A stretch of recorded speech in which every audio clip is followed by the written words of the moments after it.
All right, so today is 4/20, Saturday, 2019, and it's Calmness is the card. Kill the habit of worry. Definitely do that. In all its forms, by reaching a general blanket decision that nothing which life has to offer is worth the price of worry. With this decision will come poise, peace of mind, and calmness of thought, in which will bring happiness. This says calmness, but it's more about worry. Worry is terrible. I don't worry really about anything. I never really have. Just in my tie here. I never really have. Because it doesn't serve you. When you have worry, you're making up things that haven't even potentially happened. So what you're doing is you're having designs of what could happen, and that doesn't work for you. My mom told me something, and I may have already told it on a previous video, that don't borrow trouble. And that's what worry is. You're borrowing what you want to be a conclusion of something without it playing out.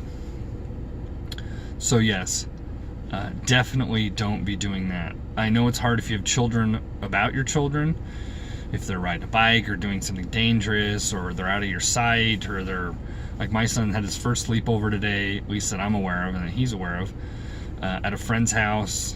I met the father, I met the child at whose houses he was going to. Have a contact number, and I was like, cool, have fun, don't be out of line, and this is somebody else's house, so listen to their rules. But I don't really worry. A really good demonstration of that is we all have this friend that always wants to tell you about things that almost happened. I almost got in a serious car wreck. Okay, but you didn't. So why are you bringing it up over and over and over again? Why are you worrying about it? Why are you stressing on it? Why are you focusing on it? That's like everyone who buys a lotto ticket. I almost won the lotto because I bought a ticket. Well, no, you didn't. It either happens or it doesn't happen. Then you can worry about that. If you get in a car wreck, worry about, oh my God, what are my injuries? How is this long lasting? What do I need to do better? But those are worries with purpose. They're not arbitrary of what could happen. That's ridiculous. I could get promoted tomorrow. No one ever worries in that direction. They always worry down. Because if you worry up, that's called ambition. If you worry down, that's called worry. So that's what's really funny about language with this. Oh man, if you were like stressing, I could get a promotion tomorrow. All right. I could have this amazing experience. I could do that's ambitious. But if you're like, oh, I could have gotten this car wreck. This guy cut me off and he swerved all over the place and it was awful. That doesn't serve you any purpose. Take the exact action for what it is. If you have other people in the car, make sure everybody's okay, and then continue. I don't know why I'm harping on a car wreck, but that's the first thing that comes to mind. But calmness, I guess, and worry go together. But be calm. It allows you to be clear. It allows you to make concise decisions. It allows you to do forward thinking. It allows you to be prepared. Worry is worry's like static on your TV. It's like snow. The TV's on, it's getting power, but the picture isn't clear. And that's really what worry is. It's just the snow on your TV. As soon as you get the picture clear, then you can turn the channel to what you need to. But you got to get that picture going. So, just for those that are curious, I don't normally dress like this, obviously, for work. Not anymore. And I don't dress like this on the weekend, on a Saturday especially. But I had a funeral to go to today. Nobody close to me. It was my friend's father. And it's remarkable to me. I'm 35. He just turned 35 yesterday. Him and his wife both have no parents. And they're not even 40. And I know an overwhelming amount of people that I either grew up or went to school with or grew up with that are missing one, if not both parents before the age of 40. Some before the age of 30, which is just amazing to me.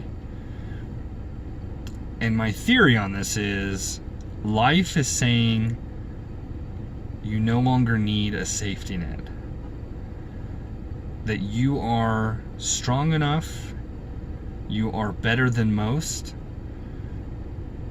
That's not why your parents were taken. I don't believe that portion, but those parents almost release. They're like, I've done the best I could. I did everything I needed to get you where you're at. You're good. So I got something else to do. You're gonna move on and do great things. But I'm gonna go my direction. Not to say that those of us that are lucky to have parents aren't doing the same, but I can probably speak on behalf of me and my sister that we know that they're going to be there. And if they weren't, it really forces us to make decisions, not more harshly, but more consciously, I guess. So I hope that makes sense. I'm not saying that if you have them or don't, that you're better or worse. But I do believe those, obviously, that have lost, unfortunately, their parents very young and aren't in any criminal activity and not abusing drugs or alcohol, that are living a very productive, forward life, they're by far the strongest people in the world. So if you meet anybody or know anybody, just thank them for being in your life and congratulate them or commend them and support them as they continue through theirs. They'll appreciate it. So I love you guys. Like, subscribe, share if you can. I'll be back tomorrow.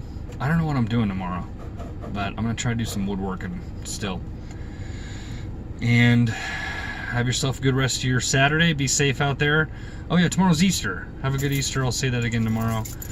So whatever you're celebrating or not, make sure you do it well. And see you tomorrow.